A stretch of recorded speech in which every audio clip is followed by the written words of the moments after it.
Matrices, इसकी second exercise 2.1 इंशाल्लाह इस वीडियो में हम सॉल्व करेंगे। एक्सरसाइज का जो पहला क्वेश्चन है, apply the given elementary transformation on each of the following matrices. एक मैट्रिक्स दिया हुआ है, उस पर दिया हुआ ट्रांसफॉर्मेशन अप्लाई करना है। बहुत आसान सवाल है। देखिए यहाँ पर सोल्यूशन में जो दिया हुआ है, सबसे पहले हमको लिख लेते हैं क्या दिया हुआ है। यहाँ पर मैट्रिक्स ए दिया हुआ है। मैट्रिक्स ए है 1 0 -1 और यह है 3, और इस पर हमें अप्लाई करना है दिया हुआ ट्रांसफॉर्मेशन, यानी R1 interchange bye R2। R1 interchange bye R2 में क्या होता है, R1 यानी कि पहले रो में हमें दूसरे रो के एलिमेंट लिखना है और दूसरे रो में हमें पहले रो के एलिमेंट्स को लिखना है। जैसे यहाँ पर ट्रांसफॉर्मेशन अप्लाई करने के बाद जो नया मैट्रिक्स हमको मिलेगा, पहला रो है 1 0, तो 1 0 यानी पहले रो में हमें दूसरे रो के एलिमेंट -1 3 लिखना है। तो ये -1 3 दूसरी रो के एलिमेंट हमने पहली रो में लिख लिए, और दूसरी रो में हमें पहली रो के एलिमेंट यानी कि 1 0 लिखना है। ये आ गया 1 0। इन एलिमेंट्स की जगह हमने सिर्फ तब्दील की। सिर्फ इतना ही काम होता है इस ट्रांसफॉर्मेशन में। जो मुख्तलिफ ट्रांसफॉर्मेशन है वो काम किस तरह से करते हैं, ये हमने हमारे पिछले लेक्चर में देखा था। अगर आपने नहीं देखा है तो उसमें आप सीख सकते हैं कि किस तरह से दिए हुए ट्रांसफॉर्मेशन में मैट्रिसेस के ऊपर अप्लाई करना है, जो बहुत ही यूज़फुल है, खासकर जब हम इन्वर्स ऑफ मैट्रिक्स मालूम करेंगे यूजिंग एलिमेंट्री ट्रांसफॉर्मेशन उस वक्त। तो नेक्स्ट क्वेश्चन देखिए। यहाँ पर नेक्स्ट क्वेश्चन में हमें फिर से एक मैट्रिक्स दिया हुआ है बी मैट्रिक्स, और उस पर अप्लाई करना है इस ट्रांसफॉर्मेशन को। तो चलिए इसको भी हम सॉल्व करते हैं। सॉल्यूशन मैट्रिक्स बी जो कि दिया हुआ है, मैट्रिक्स बी में पहला रो है 1 -1 3 और दूसरा रो है 2 5 4, और इस पर हमें अप्लाई करना है apply R1 replace by R1 minus R2। इस ट्रांसफॉर्मेशन को अप्लाई करना है। तो अप्लाई करने के बाद जो नया मैट्रिक्स हमको मिलेगा बी, वो कुछ इस तरह से होगा। आप देखिए यहाँ पर ये बी मैट्रिक्स, इसमें क्या करना है, हमें R1 की जगह पर लिखना है R1 माइनस R2। तो सबसे पहले हम यहाँ पर R1 लिख लेते हैं। R1 की जगह पर R1 है 1 -1 3, उसके बाद माइनस लिखना है, तो चलिए माइनस भी लिख लेते हैं, माइनस माइनस माइनस। उसके बाद लिखना है R2। R2 क्या है 2 5 4, तो यहाँ होगा 2 5 4। ये हमने R1 की जगह पर R1 माइनस R2 लिख लिया। इसके बाद जो R2 है यानी कि सेकंड रो है, उसको एज इट इज़ लिखना है, क्योंकि इसमें कुछ भी काम हमें नहीं करना है। सेकंड रो में ये मैट्रिक्स पर हमने ट्रांसफॉर्मेशन को अप्लाई कर लिया। अब जो छोटे मोटे कैलकुलेशन वो करना है। जैसे यहाँ पर आपको मिलेगा 1 -2, ये होगा -1 के इक्वल, ये 2 एज इट इज़, -1 -5 या फिर -1 -5, ये होगा -6 के बराबर, ये बन गया 5। 3 -4 ये -1 के इक्वल होगा, और ये 4 एज इट इज़। तो दिया हुआ ट्रांसफॉर्मेशन जब हमने मैट्रिक्स पर अप्लाई किया तो इस तरह का एक मैट्रिक्स हमको यहाँ पर मिल गया। नेक्स्ट देखिए, यहाँ पर मैट्रिक्स ए दिया हुआ है, साथ में मैट्रिक्स बी ये भी दिया हुआ है, और दोनों पर अलग अलग ट्रांसफॉर्मेशन अप्लाई करना है। ट्रांसफॉर्मेशन अप्लाई करने के बाद क्वेश्चन आगे बढ़ा है इस तरह से, जैसे व्हाट डू यू ऑब्जर्व। जो आंसर आएंगे उसके बाद एक छोटा सा ऑब्जर्वेशन हमें करना है और वहाँ पर लिखना है। देखिए क्या हुआ, पहले जो मैट्रिक्स दिया हुआ है ए, उसको हम लिख लेते हैं 5 4 1 3। उस पर अप्लाई करना है C1 interchange by C2। C1 interchange by C2 apply करना है, मतलब क्या करना है, जो पहला कॉलम है उसके एलिमेंट हमें शिफ्ट करना है दूसरे कॉलम में, और जो दूसरा कॉलम है उसके एलिमेंट शिफ्ट करना है हमें पहले कॉलम के अंदर। तो ये काम करना होता है हमें इस तरह के ट्रांसफॉर्मेशन में, बस दोनों की जगह तब्दील कर लेना है, बिल्कुल ऐसे। तो नया मैट्रिक्स मिलेगा हमको 4 5 3 1। ये 4 5 3 1 एक नया मैट्रिक्स हमको यहाँ पर मिल गया। बी मैट्रिक्स क्या दिया हुआ है, बी मैट्रिक्स देखें यहाँ पर 3 1 4 5 दिया हुआ है, उस पर अप्लाई करना है हमको R1 इंटरचेंज बाय R2। तो जब हम इसको अप्लाई करेंगे R1 इंटरचेंज बाय R2 को, मैट्रिक्स क्या है 3 1 4 5, तो पहली रो और दूसरी रो आपस में इंटरचेंज हो जाएगी यहाँ पर। तो 4 5 3 1 इस तरह का मैट्रिक्स मिलेगा। ये हमको बी मैट्रिक्स मिल गया। अब आप दोनों जो आंसर आए हमारे, ए पर हमने इसको अप्लाई किया, हमको इस तरह का आंसर मिल गया। मैट्रिक्स बी पर हमने इस ट्रांसफॉर्मेशन को अप्लाई किया और आंसर इस तरह से मिल गया। अब दोनों के आंसर आप अगर गौर से देखें तो हमको क्या मिलता है, यहाँ पर दोनों भी मैट्रिक्स बिल्कुल सिमिलर है, 4 5 3 1 4 5 3 1। तो जो कंक्लूजन हमको मिलता है यहाँ पर, जैसा कि हमको यहाँ पर हमारा ऑब्जर्वेशन लिखना था, वो ये है कि दोनों भी मैट्रिक्स हमको यहाँ पर सिमिलर मिलते हैं।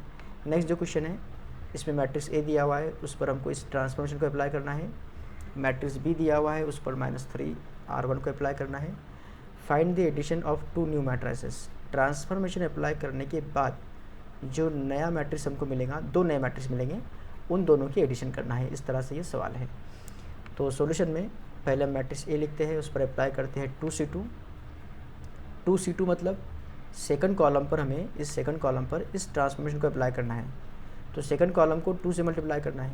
तो जो नया मैट्रिक्स मिलेगा वो क्या होगा, पहला कॉलम एज इट इज़ 1 0, दूसरे कॉलम के हर एक एलिमेंट को हमें 2 से मल्टीप्लाई करना है।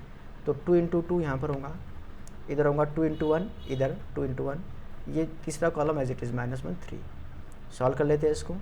1 0 एज इट इज़, 2 इंटू 2 4 होगा यहाँ पर, 2 इंटू 1 ये होगा 2, -1 3 -1 3। ये मैट्रिक्स ए पर हमने इस ट्रांसफॉर्मेशन को अप्लाई कर लिया और एक नया मैट्रिक्स भी हमको मिल गया। अब बी मैट्रिक्स देखिए, यहाँ पर बी मैट्रिक्स इस तरह से दिया हुआ है, इस पर अप्लाई करना है -3r1। -3r1 हमने अप्लाई किया इसके ऊपर। तो क्या होगा, जो पहला रो है r1 1 0 2, उसके हर एक एलिमेंट को -3 से मल्टीप्लाई करना है। तो देखिए यहाँ पर 1 को -3 से मल्टीप्लाई करेंगे, -3 इंटू 1, 0 को भी मल्टीप्लाई करेंगे और 2 को भी मल्टीप्लाई करेंगे। दूसरा रो एज इट इज़ होगा। आगे इसको सॉल्व करते हैं तो -3 इंटू 1 -3 होगा, ये होगा 0 और ये होगा 6 -6, -3 इंटू 2 -6, 2 4 5 एज इट इज़ होगा। अब ये दो मैट्रिक्स हमको मिल गए ट्रांसफॉर्मेशन अप्लाई करने के बाद। सवाल क्या कहता है कि जो नए मैट्रिक्स हमको मिलेंगे उनकी एडिशन करना है अगले स्टेप में। तो चलिए दोनों मैट्रिक्स हमें मिल गए, ये मिल गया ए मैट्रिक्स, ये मिल गया बी मैट्रिक्स। अब इन दोनों की एडिशन करते हैं, मैट्रिक्स ए और मैट्रिक्स बी की हम एडिशन कर लेते हैं। तो एडिशन करने के बाद ये ए मैट्रिक्स प्लस यहाँ पर बी मैट्रिक्स। एडिशन किस तरह से होती है दो मैट्रिसेस की, ये हमने 11th क्लास में सीखा था। एडिशन सिर्फ उस वक्त पॉसिबल होती है जब दोनों मैट्रिसेस के ऑर्डर सेम हों। यहाँ पर देखिए कितना है ऑर्डर इस मैट्रिक्स का ऑर्डर है, इसमें 2 रो है और कॉलम 3 है, तो 2/3 इसका ऑर्डर हो गया। इसमें 2 रो है, ये पहला रो दूसरा रो और 3 कॉलम है, तो इसका ऑर्डर हो गया 2/3। तो दोनों की जो ऑर्डर है वो सेम है, मतलब इनकी एडिशन हम बहुत आसानी से कर सकते हैं। तो चलिए इसकी एडिशन करते हैं। एडिशन में क्या करना होता है, करस्पॉन्डिंग एलिमेंट को हमको ऐड करना होता है। तो पहले मैट्रिक्स ए लिख लेता हूँ as it is, matrix A हो गया। अब इसमें हम ऐड कर लेंगे, क्या ऐड करेंगे, करस्पॉन्डिंग एलिमेंट। इस 1 की जगह पर इस -3 को ऐड करेंगे, इस 4 को 0 से ऐड करेंगे, इस 2 को ये 4 ऐड करेंगे, -1 के साथ ये -6 ऐड करेंगे, बिल्कुल ऐसे। और अब इसको सॉल्व करना है। सॉल्व करके क्या मिलेगा, देखिए यहाँ पर 1 -3 यहाँ पर होगा -2, 4 + 0 4 होगा, -1 -6 -7 होगा, 0 + 2 ये होगा 2, 2 + 4 6 होगा, 3 + 5 होगा 8। तो ये ट्रांसफॉर्मेशन हमने यहाँ पर अप्लाई कर लिया और अप्लाई करने के बाद दो मैट्रिक्स जो मिले थे उनको ऐड भी कर लिया। तो ये जो क्वेश्चन था हमारा क्वेश्चन नंबर 4, ये कंप्लीट सॉल्व हो गया। नेक्स्ट एग्जांपल देखिए, यहाँ पर 5वां एग्जांपल, एक 3/3 का स्क्वायर मैट्रिक्स दिया हुआ है और साथ में 2 ट्रांसफॉर्मेशन दिए हुए हैं। पहले इसको अप्लाई करना है, इसको अप्लाई करने के बाद जो नया मैट्रिक्स मिलेगा उस पर इसको अप्लाई करना है, इस दूसरे ट्रांसफॉर्मेशन को। देखिए क्या होगा, पहले दिया हुआ मैट्रिक्स लिख लेते हैं। 3/3 का मैट्रिक्स है 1 - 1 3, 2 1 0 3 3 1। इस पर अप्लाई करेंगे पहले 3r3, इस ट्रांसफॉर्मेशन को अप्लाई करेंगे। मतलब जो तीसरा रो है यहाँ पर 3 3 1, ये तीसरा रो, इस तीसरे रो को हमें 3 से मल्टीप्लाई करना है, यानी हर एक एलिमेंट को R3 के हर एक एलिमेंट को 3 से मल्टीप्लाई करना है। तो देखिए क्या मिलेगा हमको यहाँ पर 1 - 1 3 2 1 0, ये दोनों एज इट इज़ होंगे। सिर्फ ये जो तीसरा कॉलम है, तीसरा रो है, इसके सभी एलिमेंट को 3 से मल्टीप्लाई करना है। तो ये होगा 3 × 3 यहाँ पर, ठीक है, 3 3 1 है कि नहीं, हर एक एलिमेंट को 3 से मल्टीप्लाई करना है। तो 3 × 3 यहाँ पर होगा, इधर भी 3 × 3 होगा, इधर 3 × 1 होगा। तीसरा रो हमने लिखा और हर एक एलिमेंट को 3 से मल्टीप्लाई कर दिया। तो क्या मिलेगा इसमें, पहले 2 रो एज इट इज़, ये होगा 3 × 3 9, ये 3 × 3 9, 3 × 1 3। इस तरह से हमको यहाँ पर मिल गया एक नया मैट्रिक्स पहला ट्रांसफॉर्मेशन अप्लाई करने के बाद। अभी यहाँ पर ये प्रॉब्लम कंप्लीट नहीं हुआ, इसके बाद नया आंसर आने के बाद फिर दूसरे से हमें इस सेकंड ट्रांसफॉर्मेशन को अप्लाई करना है दिए हुए मैट्रिक्स पर। तो चलिए अप्लाई करते हैं यहाँ पर C3 + 2C2। मैट्रिक्स वही रहेगा, ये मैट्रिक्स है जिसमें पहला कॉलम और दूसरा कॉलम एज इट इज़ रहेगा। तीसरे कॉलम में, क्योंकि हमने पहली बात की थी कि जो शुरुआत का यहाँ पर जो भी होता है R1 R2 R3 या फिर C1 C2 C3, उसी पर हमें काम करना होता है। यहाँ पर C3 दिया हुआ है शुरुआत में, तो हम तीसरे कॉलम पर काम करेंगे। पहले हम यहाँ पर C3 लिख लेते हैं, यहाँ पर ट्रांसफॉर्मेशन लिख लेते हैं, ये अप्लाई करना है हमें इस मैट्रिक्स पर। तो यहाँ हम लिख लेंगे पहले C3 क्या है, तो C3 है 303, ये 303 यहाँ पर आ गया। उसके बाद प्लस लिखना है यहाँ पर तीनों के साथ, प्लस प्लस प्लस। उसके बाद 2 इंटू ब्रैकेट में होगा C2 की वैल्यू क्या है, -119, तो यहाँ होगा -119, ये -119 आ गया। तो ये ट्रांसफॉर्मेशन हमने अप्लाई कर लिया इस मैट्रिक्स पर। अब उसे सिर्फ सॉल्व करना है, तो सॉल्व करके क्या मिलता है देखो, 129 एज इट इज़ होगा, -119 एज इट इज़ होगा, इसको सॉल्व करना है। तो 2 इंटू -1 ये होगा -2 के इक्वल, 3 - 2 ये 1 हो जाएगा। उसके बाद नेक्स्ट 0 + 2 ये 2 मिलेगा। नेक्स्ट 2 इंटू 9 18 होगा, 18 + 3 21। तो इस मैट्रिक्स पर जो हमें दिया गया था ए मैट्रिक्स, उस पर हमने पहला ये और दूसरा ये दोनों ट्रांसफॉर्मेशन बारी बारी अप्लाई किए, और अप्लाई करने के बाद एक नया मैट्रिक्स हमको इस तरह से मिल गया। अगला जो क्वेश्चन है क्वेश्चन नंबर 6, उसमें मैट्रिक्स ए दिया हुआ है और उसमें फिर से 2 ट्रांसफॉर्मेशन अप्लाई करने हैं। पहले इसको अप्लाई करना है, उसके बाद इस ट्रांसफॉर्मेशन को अप्लाई करना है। बिल्कुल सिमिलर क्वेश्चन है जैसा कि क्वेश्चन नंबर 5 था। क्या मिलेगा इसमें, गिवन मैट्रिक्स ए लिखते हैं पहले, उस पर हम अप्लाई करेंगे C3 + 2C2, इस ट्रांसफॉर्मेशन को अप्लाई करेंगे। क्या होता है यहाँ पर, पहला कॉलम दूसरा कॉलम एज इट इज़ होगा, तीसरे कॉलम पर हमें इस ट्रांसफॉर्मेशन को अप्लाई करना है। तो पहले C3 एज इट इज़ लिखेंगे, C3 है 301, यहाँ पर 301 आ गया। फिर उसके बाद में प्लस लिखना है, प्लस प्लस प्लस, ये प्लस आ गया यहाँ पर। फिर 2 इंटू ब्रैकेट, ये 2 लिखना है और ब्रैकेट में C2 की वैल्यू लिखना है। C2 कितना है, -113, तो यहाँ पर होगा -113। अब इसको सॉल्व करना है। सॉल्व करके पहले 2 कॉलम एज इट इज़ होंगे, इधर मिलेगा 3 + 2 इंटू -1, तो 2 इंटू -1 होता है -2 के बराबर, तो 3 - 2 ये होगा हमारे पास 1 के इक्वल। नेक्स्ट 0 + 2 ये होगा 2, और फिर अगला है 2 इंटू 3 ये होगा 6, 6 + 1 ये होगा 7 के इक्वल। इसके बाद जो नेक्स्ट ट्रांसफॉर्मेशन है 3R3 वो अप्लाई करेंगे हम इसके ऊपर, इसी मैट्रिक्स पर, नए मैट्रिक्स पर।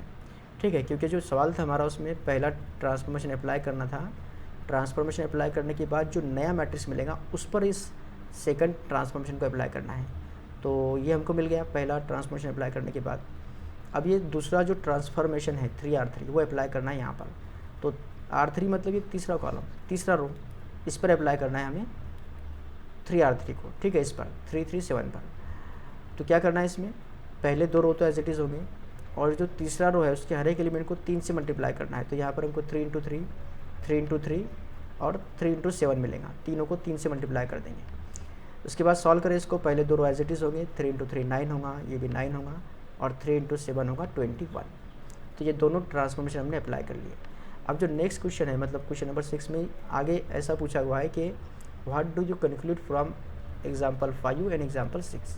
पहले दोनों एग्जाम्पल देख लिया आप, 5 एग्जाम्पल इस तरह से दी हुई थी, 6ठे एग्जाम्पल ऐसी दी हुई थी, और हमारा जो जवाब आया था दोनों का सेम आंसर आया था। और आप गौर करें तो दोनों क्वेश्चन सेम है बिल्कुल, ये मैट्रिक्स ए और इस मैट्रिक्स ए। ऑब्जर्व करें आप इसको, 1 2 3 1 2 3, -113 -113, 301 301, दोनों में सेम मैट्रिक्स है। और जो ट्रांसफॉर्मेशन दिए गए हैं, जैसे 3R3 इस पर भी है, 3R3 इसमें भी है, C3 + 2C2, C3 + 2C2 दोनों में है। फ़र्क क्या है कि इसमें रो ट्रांसफॉर्मेशन पहले अप्लाई किया गया, कॉलम बाद में अप्लाई किया गया। इसमें कॉलम पहले अप्लाई किया, रो बाद में अप्लाई किया। मतलब जो ट्रांसफॉर्मेशन हमने अप्लाई की है उनकी जो सीक्वेंस है वो हमने तब्दील कर दिए। तो सीक्वेंस तब्दील करने से कोई फ़र्क नहीं पड़ा, पहले भी यही आंसर आया था और बाद में भी वही आंसर आया। क्वेश्चन नंबर 5 का आंसर भी वही था और 6 का आंसर भी हमको वही मिला। तो इससे कंक्लूजन हमको ये मिलता है कि matrices remains same by interchanging the order of elementary transformation. ये कंक्लूजन हमको यहाँ पर मिलता है by example number 5 and example number 6। इसके बाद हम देखेंगे क्वेश्चन नंबर 7।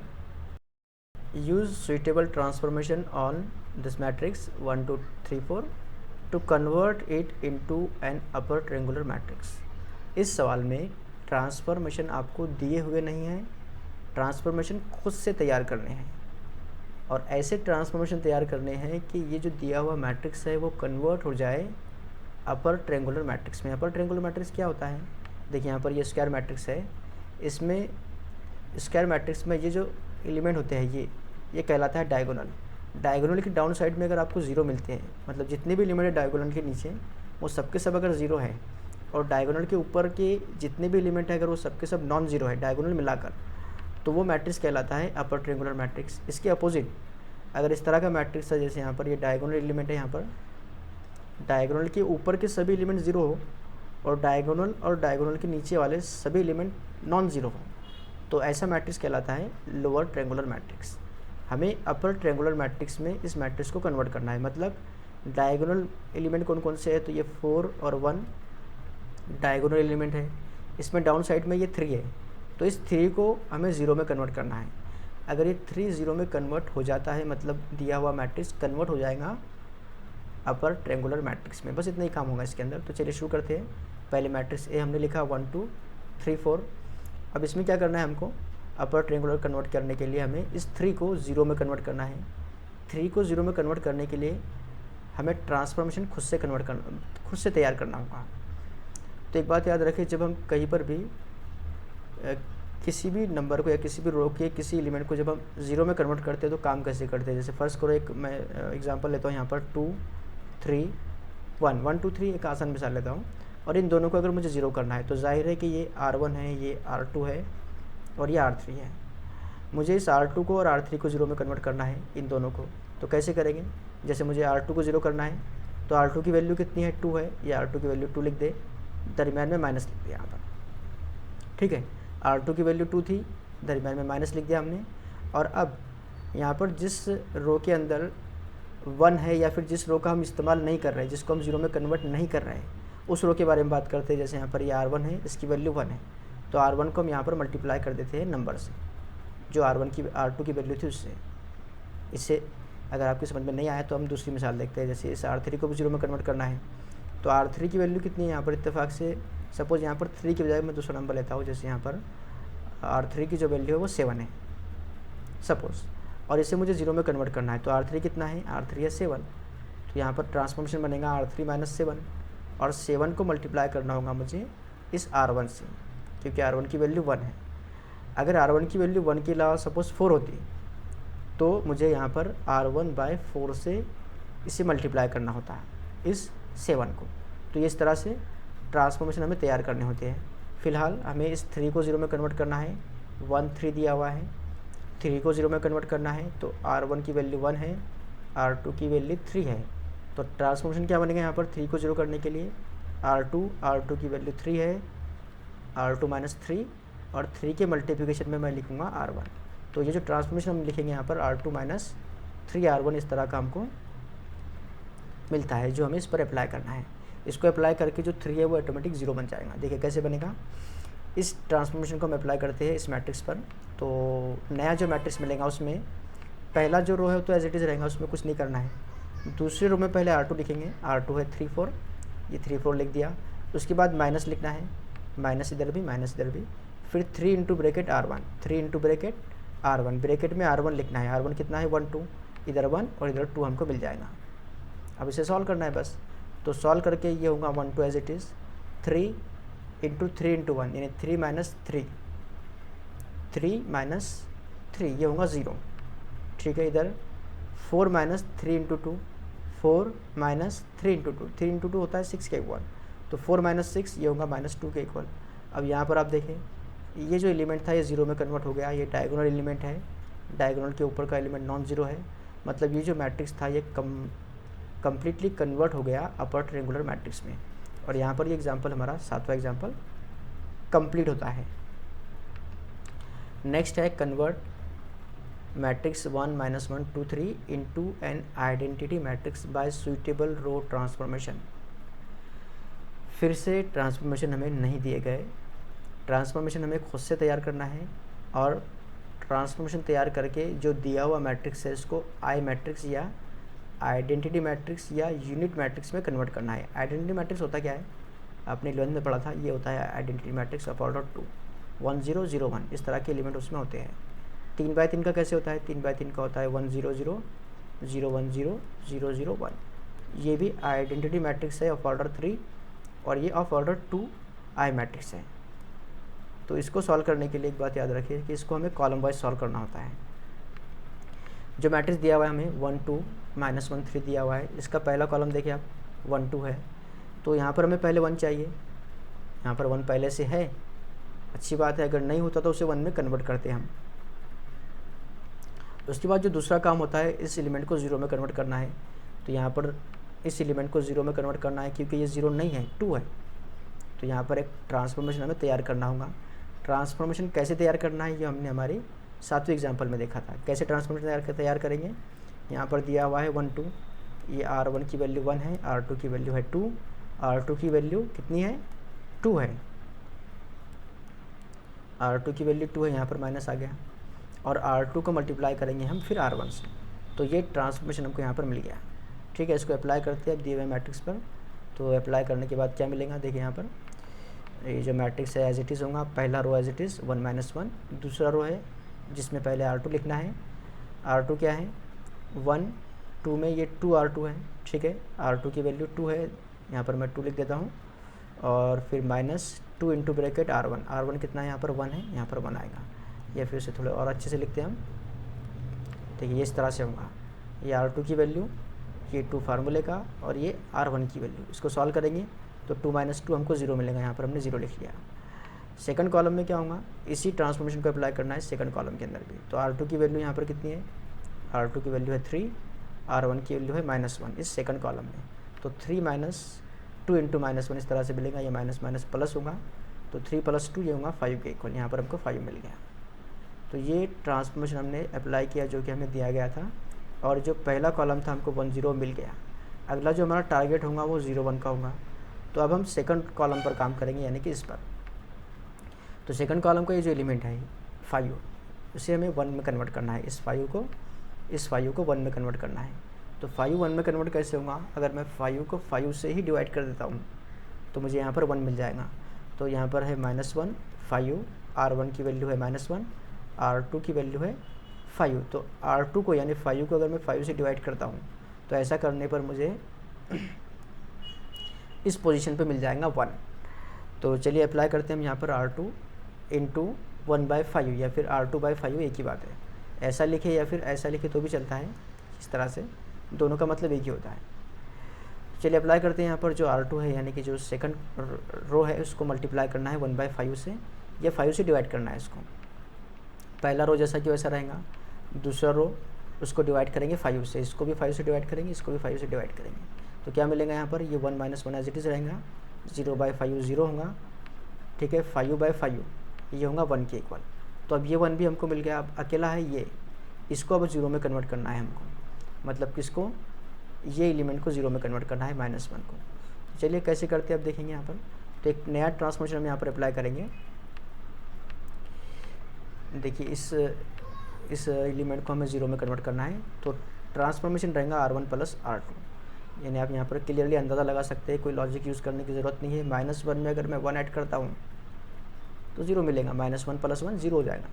तो ये -1 जो ये R1 की जगह पर है, 1 ये R2 की जगह पर है। R1 + R2 का ट्रांसफॉर्मेशन बहुत आसानी से यहाँ पर बन जाएगा, और उसको फिर अप्लाई करेंगे हम दिए हुए मैट्रिक्स पर। तो जो नया मैट्रिक्स हमको मिलेगा यहाँ पर, क्या करना है इसमें, R1 में R2 को ऐड करना है, यानी 1 + 0 होगा यहाँ पर। ठीक है, और इधर होगा -1 + 1, और 0 1 तो यहाँ पर ऑलरेडी है। ठीक है, सॉल्व करेंगे इसको तो 1 0 0 1 मिल जाएगा, यानी कि आइडेंटिटी मैट्रिक्स हमको यहाँ पर मिल गया। ये था 8वां क्वेश्चन। इसके बाद हम देखेंगे 9वां क्वेश्चन। 9वें क्वेश्चन में एक 3x3 का स्क्वायर मैट्रिक्स दिया हुआ है, और इसको कन्वर्ट करना है हमें अपर ट्रायंगुलर मैट्रिक्स में। अपर ट्रायंगुलर मैट्रिक्स क्या होता है, हमने इससे पहले देखा। ये मैट्रिक्स है 3x3 का, ये डायगोनल एलिमेंट है, और डायगोनल के नीचे जितने भी एलिमेंट होंगे यहाँ पर, उन सबको 0 में कन्वर्ट करना है हमको। यानी अगर आप इस मैट्रिक्स की बात करें तो इसमें हमको इन तीनों एलिमेंट्स को 0 में कन्वर्ट करना है। ठीक है, सवाल आप ध्यान से पढ़ें। Transform given matrix into an upper triangular matrix by suitable column transformation. Column transformation का ही इस्तेमाल करना है, ये कंडीशन दी हुई है इस क्वेश्चन में। तो चलिए अपर ट्रायंगुलर मैट्रिक्स में मतलब इस तरह से हमें कन्वर्ट करना है इसको, और कॉलम ट्रांसफॉर्मेशन का इस्तेमाल करना है, मतलब इसको हम रो वाइज सॉल्व करेंगे। तो ये जो तीसरा रो है, तीसरे रो के अंदर आप देखें, इस तीसरे रो के अंदर हमें इन दोनों को 0 करेंगे हम पहले। हमारा यही काम होगा, मैट्रिक्स दिया हुआ है, मतलब हम पहले इस 3 को और इस 2 को 0 में कन्वर्ट करेंगे, उसके बाद फिर आगे बढ़ेंगे। तो ये तीसरे रो के जो 2 एलिमेंट है ये और ये, इन दोनों को हम ज़ीरो में कन्वर्ट करते हैं पहले, ठीक है। इन दोनों को ज़ीरो में कन्वर्ट करने के लिए जो ट्रांसफॉर्मेशन हम तैयार करेंगे, हम चाहे तो डायरेक्ट भी तैयार कर सकते हैं, लेकिन इस मिसाल को हम पहले आसान बना लेते हैं, क्योंकि शुरुआत है अभी। शुरू के अंदर मिसाल को अगर 1-2 ट्रांसफॉर्मेशन को ज़्यादा भी अप्लाई कर लिए तो कोई फ़र्क नहीं पड़ता, लेकिन पता चलना चाहिए कि काम किस तरह से करते हैं ट्रांसफॉर्मेशन। हम पहले क्या करते हैं, इसको, इस 3 को और इस 2 को अगर हम 4 से मल्टीप्लाई कर लें तो एक नया ट्रांसफॉर्मेशन बनाने में हमें आसानी होगी। हम चाहे तो डायरेक्ट भी इसमें इसे ज़ीरो बना सकते हैं अप्लाई करके, उसका भी एक तरीका है। जब हम इन्वर्स मालूम करेंगे उस वक्त उस तरीके को हम सीखेंगे। तो देखिए मैं क्या करता हूँ, इन दोनों को 4 से मल्टीप्लाई कर लेता हूँ, यानी कि इस पहले कॉलम को भी और दूसरे कॉलम को भी। इस C1 को 4 से मल्टीप्लाई कर लेता हूँ और इस C2 को भी 4 से मल्टीप्लाई करता हूँ। तो 4 से मल्टीप्लाई करके जो नया मैट्रिक्स मिलेगा, यानी इस कंप्लीट एलिमेंट को 1 2 3 इसको भी और -1 1 3 2 इसको भी 4 से मल्टीप्लाई करेंगे। तो इस तरह से हमको यहाँ पर मिलने वाला है पहला कॉलम और दूसरा कॉलम, तीसरा कॉलम एज इट इज़ रहेगा। क्या मिलता है यहाँ पर हमें सॉल्व करने के बाद, ये होगा 4 × 1 4, ये होगा 4 × 2 8, 4 × 3 12। सेकंड कॉलम में ये होगा -4, 4 1 ज़ा 4, 4 2 ज़ा 8 और 8 2 3 4 एज इट इज़ रहेगा। इसका फ़ायदा क्या होगा, आगे देखिए। यहाँ पर हमारा काम है इन दोनों को ज़ीरो में कन्वर्ट करना।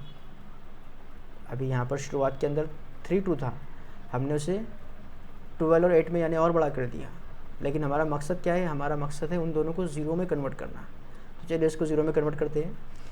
अब देखिए 12 में और 4 में आप कोई रिलेशन देखिए, अगर मुझे 12 को ज़ीरो में कन्वर्ट करना है 4 का यूज़ करके, तो मैं 4 को 3 से मल्टीप्लाई करूँगा और उसमें माइनस कर दूँगा, तो ये 12 जो है वो ज़ीरो बन जाएगा। 12 कहाँ पर है, 12 है R1 की जगह पर, 4 ये R3, सॉरी R नहीं, कॉलम की बात चल रही है यहाँ पर।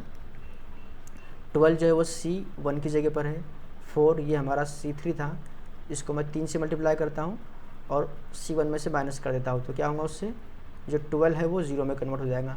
या फिर दूसरे लफ्ज़ों में, ये जो 12 है और ये जो 4 है, तो 4 का 3 गुना 12 है, तो 4 का 3 गुना जब मैं 12 में से माइनस करूँगा तो ये 12 ज़ीरो हो जाएगा। वैसे ही इस 8 में से 4 का डबल माइनस करूँगा, इसका दुगना माइनस करूँगा 8 में से, तो ये 8 ज़ीरो हो जाएगा। तो ट्रांसफॉर्मेशन कैसे तैयार होंगे यहाँ पर, देखिए इन दोनों को ज़ीरो करने के लिए हम यहाँ पर लिखेंगे C2 - 3 C3 और एक होगा C2 - 2 C2।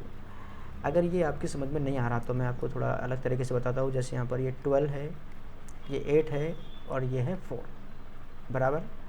ये है C1 की जगह पर, 8 था C2 की जगह पर और 4 ये C3 की जगह पर था। हमारा मकसद था C1 को ज़ीरो में कन्वर्ट करना, बराबर।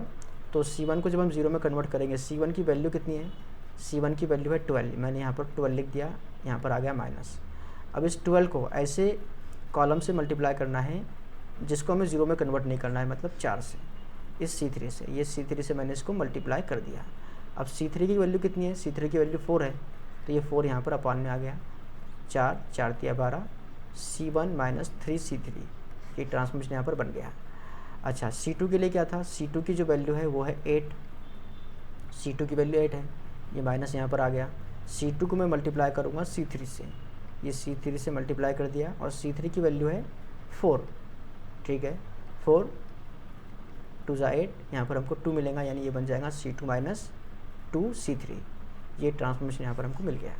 आप ऐसे भी मालूम कर सकते हैं या फिर अपना अपना लॉजिक है, जिस तरह से चाहे आप उस तरह से ट्रांसफॉर्मेशन तैयार कर सकते हैं। इस तरह के ट्रांसफॉर्मेशन की जो अच्छी खासी प्रैक्टिस होगी हमारी, जब हमारा इन्वर्स वाला पार्ट शुरू होगा तब, उसमें क्योंकि हमें बार बार खुद से ट्रांसफॉर्मेशन तैयार करने होते हैं। तो चलिए इसको अप्लाई करते हैं हम दिए हुए मैट्रिक्स पर। क्या करना है, पहले कॉलम में C1 - 3 C3 अप्लाई करना है। तो पहले हम C1 एज इट इज़ लिख लेते हैं। C1 क्या है, 4 8 12, ये 4 8 12 आ गया। फिर उसके बाद में माइनस कर लेते हैं, यहाँ पर ये माइनस ये माइनस ये माइनस और 3 × C3, C3 है 2 4 3, सॉरी 2 3 4, तो 2 3 4 यहाँ पर आ जाएगा।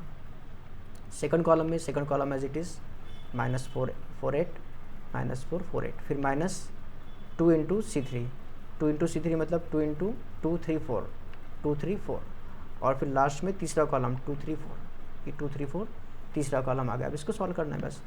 तो सॉल्व करके क्या मिलेगा यहाँ पर, 4 - 3 × 2 यानी 4 - 6, ये होगा -2, ये कितना होगा 8 - 9, ये होगा -1, 12 - 12, ये होगा 0।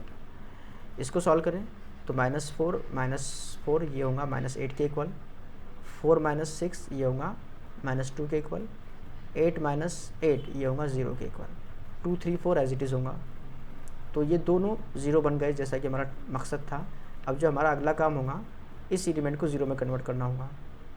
तो इसको 0 में कन्वर्ट करने के लिए पहले मैं इस कंप्लीट कॉलम को 2 से मल्टीप्लाई कर लेता हूँ। C1 को -2 से मल्टीप्लाई कर लेंगे, 2 से मल्टीप्लाई करते तो भी हमारा काम बन जाता, ठीक है। -2 से मल्टीप्लाई करते हैं तो -2 से मल्टीप्लाई करने के बाद क्या होगा, ये बनेगा माइनस माइनस प्लस होगा पहले और फिर 4 बन जाएगा, ये भी माइनस माइनस प्लस होगा और ये बन जाएगा 2, ये 0 एज इट इज़ होगा और बाकी के 2 कॉलम एज इट इज़ होंगे, इसमें कुछ भी चेंज नहीं करना है। अब इन दोनों को देखिए आप, इसको और इसको, अगर मैं इन दोनों के एडिशन करता हूँ यहाँ पर तो 2 - 2, या फिर इसको मैं ऐसे लिखता हूँ 2 + -2, ये 0 हो जाएगा। मतलब मैं अगर पहले कॉलम और दूसरे कॉलम के एडिशन करता हूँ तो जो हमारा मकसद है इसको 0 करना वो बन जाएगा। तो C1 + C2 ये एकदम रीज़नेबल ट्रांसफॉर्मेशन है जो इस पर अप्लाई करके जो हमारा मकसद है वो पूरा हो जाएगा। तो C1 + C2 में अप्लाई करते हैं इस दिए हुए मैट्रिक्स पर, ये जो मैट्रिक्स हमने हासिल किया उस पर। तो क्या करना है, पहला जो कॉलम है वो एज इट इज़ होगा 4 2 0, उसमें ऐड करना है दूसरा कॉलम -8 -2 0, -8 -2 0, और बाकी के 2 कॉलम एज इट इज़ होंगे, उसमें कुछ भी नहीं करना है। इसको सॉल्व कर ले आप, सॉल्व करके क्या मिलेगा, तो देखिए यहाँ पर सॉल्व करके हमको यहाँ पर मिलता है 4 - 8 - 4, 2 + -2 ये होगा 0, 0 + 0 0, -8 - 2 और 0, -8 - 2 0, और ये तीसरा कॉलम एज इट इज़। तो ये इस तरह से यहाँ पर